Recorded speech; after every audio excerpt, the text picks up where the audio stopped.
Hello po guys, continuation po. Bilisan po natin para marami akong magawang part.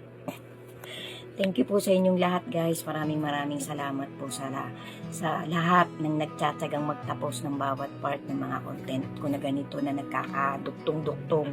Bali ito po ay Season 27, Book 3. Next, Book 3 na. Thank you po guys, thank you po talaga. Kasi yung Book 1 po yung 1 to 10. Yung Book 2 po yung 11 to 18. Ito po, from 19, continues, book 3. Thank you so much po kasi hanggang season 27 na lang po ang gagawin kong part ng What is Written Truly Happen. Bali ito nga po ay season 27, book 3. Start po ng part 19, continuous. So, bali ito po ay part 25 na. Next, part 25 na guys, ang haba na. Sana po napagtyagaan yung umpisahan mula part 1. Kasi kahit papano po, ang bawat content ko pong ganito ay talaga pong ninanamnam ko yan. Talagang pinag-iisipan ko po kahit papano na may katiting akong masabi na magbubus pa po sa sino mang makakapanood na may faith na kagaya ko. Lahat naman po tayo maliit lang ang faith natin. Kaya lang, pangarapin po natin ang pangarapin araw-araw na ang faith na ibinigay sa atin ng ating Panginoon pilit nating dinadagdagan sa tulong at awa din po ng Holy Spirit na binigay ng ating Panginoon sa bawat isa sa atin. Ipinapahiram habang tayo po'y nabubuhay pa, habang tayo po'y malusog pa. Amen. To God be the glory po ulit. Ingat po tayo palagi. Hari nawa po marami pang blessing ang dumating sa bawat isa sa atin. Marami pang kalusugan. Kahit po ang karamihan sa atin nabubuhay lang ng normal. Yung wala naman talagang mayamang masasabi. Kasi bihira lang po ang mayamang talaga. Ako po, para po sa akin, ang masasabi kong mayaman dito sa bansa natin, si Manny Pacquiao, si Manny Villar, si Henry C., yung mga naiwang lahi ni Henry C., yan po talagang masasabi nating mayaman.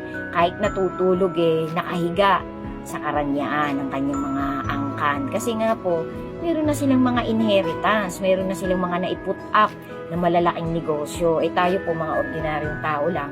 Pero para po sa akin, ang motivation kung pwede kong itawid sa akin kapwa, lalo na po sa mga nagtsatsagang magtapos ng content kong ganito, hindi na rin po natin kailangan pangaraping maging mayaman pa tayong papantayan pa natin sila. Kasi kumbaga sa i-enjoy na lang po natin, magkaroon po tayo ng contentment kung ano yung meron tayo ngayon. At kung ano pa po yung ibibigay sa atin ng ating Creator, pasalamatan po natin. Halimbawa, bigla kang pamanahan ng isang angkan mo, bigyan ka ng 10 million o kaya 5 million o kahit 1 million, kahit papano, masasabi na natin medyo umangat-angat ang buhay ng bawat isa sa atin. Pero kung papangarapin nating magkumahog pa tayo ng magkumahog, hindi na po tama yun guys, kasi sabi nga po ang buhay ng isang tao isang malaking kayamanan na ikaw ay nabubuhay pa. Kasi yung iba nga pong mayayaman, hindi po ba may mga malulubang sakit, yung iba po hindi makapagsuot ng sapatos kasi may diabetes, walang paa, naputulan na ng paa. So, hindi natin masasabi, hindi natin dapat kainggitan yung talagang mga mayayamang. Minsan nga po, kung sino pa yung sobrang yayaman, yun ang napakagulo ng pamilya. Di po ba? Ayan po ay realidad. Yan po ay isang real talk. Yan po ay isang katotohanan. Minsan po, kung sino pa yung may mga ordinaryong buhay lang, yun yung mga magkakasundo, yun yung mga nagkakaroon ng pagkakaisa, ang isang pamilya. Minsan po, kung sino pa yung mga mayayaman, yun yung mga nagdidimandahan, yun yung mga may alitan. Yan po part na ng buhay. Kaya nga po ipagpasalamat natin sa Panginoon kapag tayong lahat kung sino man yung nakakasalamuha natin nakikitungo sa atin ng maayos. Ibig sabihin, wala kang kaaway. Kasi masarap pong matulog nang wala kang kaaway. Nang walang nabibwisit sa'yo, nang walang nagbabanta ng buhay mo, ng mga kayamanan mo. Sabi nga po ng isang matuwid na mangangaral, mas maraming kapayapaan ang mga taong nakukontento at simple lang ang buhay. Kasi pag sobrang yaman mo, para ka laging takot na, ano ba to, kailangan ingatan ko to, baka manakaw to, baka di ba? Yan realidad po yan, ganyan po lagi ang instinct, ang mindset ng ng makaramihang mayayaman. Lagi po silang may mga bodyguard, may mga vault, parang hindi mo na kayang mabuhay ng simple. Para po sa akin, umangat lang ng konti ng isang hakbang ang buhay ko, maligaya na po ako. Kasi anyway, dadalwa naman po ang anak ko, kahit pa paano, malaki na po sila. Kaya na po nila ang mga buhay nila, naghahanap buhay na po sila. Kahit pa paano po, kumikita, kumakain kami ng 3 beses sa isang araw. nagkikita-kita kami, nagsasama-sama pa rin po kami sa pagkainan. Yan po ang isang hindi matatawarang regalo ng ating Creator. Sabi nga po dun sa napanood kong isang content na in-upload ito, late upload na po, napanood ko po ito na sinagot din po ni Aga Mulak yung interview sa kanya ng isang matinik na reporter na naawa si Aga Mulak dun sa tiyahin niya si Amalia Puentes kasi nauna pong namatay sa kanya yung asawa niya, tapos yung anak niyang si Lisel kasi nagka-cancer. So nag-iisa pong namatay sa magandang kama niya si Amalia Puentes, ang yaman po nung babaeng yun. Tapos sobrang ganda niya po dati. Sabi nga po, ang kagandahan ng isang tao lumilipas, pero yung mga nagawa niyang kabutihan ay hindi makakalimutang ilista ng ating Creator dun sa kanyang listahan, sa kanyang aklat. Kasi nga po, bawat kabutihan ginagawa ng bawat isa sa atin, inililista po yan ng ating Panginoon. At bawat kasamaan din po nakalista po. Kasi nga po, sasagutin natin, pananagutan ng bawat isa sa atin, ang bawat kabutihan at bawat kasamaan ginawa natin while we are still borrowing our precious life. Kaya gamitin po natin sa tama ang buhay na hinihiram pa natin sa ating Creator. Amen to that. To God be the glory po. Sana po lahat tayo na nakikita-kita pa sa platform na to ay magpatuloy na magtawid, na maging mabuting ehemplo sa bawat isa, lalo na po dun sa mga generation na mga bata pa na naaabutan pa nila talaga yung mga kakaibang mangyayari. Lahat po tayo magiging witnesses na ng last generation ng humanity. So, amen to that, guys. So, bali nga po itong content ko na to ay pagbabalik tanaw po natin. So, balik po tayo dito sa context ng bago kong content.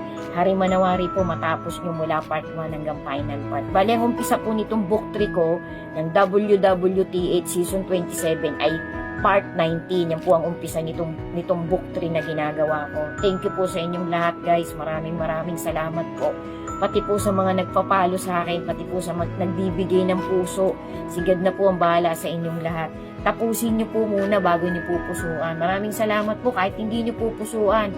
Sigad na po ang bahala sa inyong lahat sa pagbibigay niyo po ng maigsi yung time para matapos ang content ko. Kasi kahit papano po, dagdag booster po ito sa bawat isa sa atin para mas mahalin pa po natin at kapitan ang faith natin sa ating Creator at sa kanyang bugtong na anak, ang ating Lord Jesus. Amen.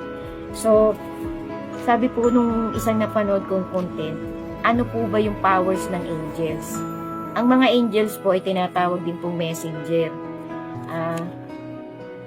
The word angel itself means messenger, emphasizing their role as divine messenger of our Creator, sent by God to communicate His will to humanity, to each individual na mapipili pong hatidan ng isang messenger na ating Creator.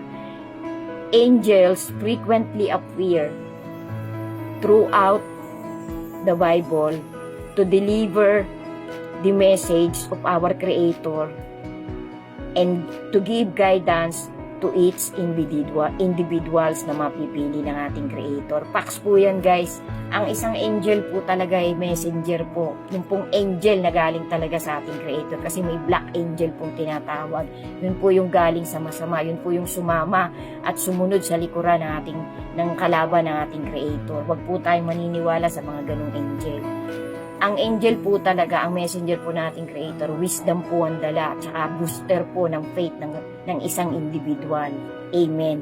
Sundan nyo pa po, guys. Meron pong 7 bagay na kinasusuklaman ng ating Panginoon. Naitawid ko na po ito, guys, dati pa. Ire-reminis lang po natin. Ang una po dito ito po ay hate na hate ng ating Creator. Abomination po ito sa harapan ng ating Creator. Ang una po ay proud look. Pangalawa po ay lying tongue. Pangatlo po mga kamay, hands that shed innocent blood. Number 4 po ay puso, yung puso po natin na punong-puno ng kasakiman. Number 5 po feet, ang mga paa po natin na nagmamadaling gumawa ng evil. Ang number 6 po false witness, yung pong pumapanalig sa kasinungalingan. Abomination po yan in the sight of our Creator. At ang pampito po one who sows, yung pong nagtatanim ng pagkakagulo, ng pagkaaway-away ng isang community o ng isang pamilya. Thank you po. Sana po kahit papano maging booster po ang bawat part ng bagong content ko na to each and every one of us. To God be the glory po. God bless us all po. And keep on praying a lot. Amen. Thank you po for watching. May kasunod pa po. God bless us all po.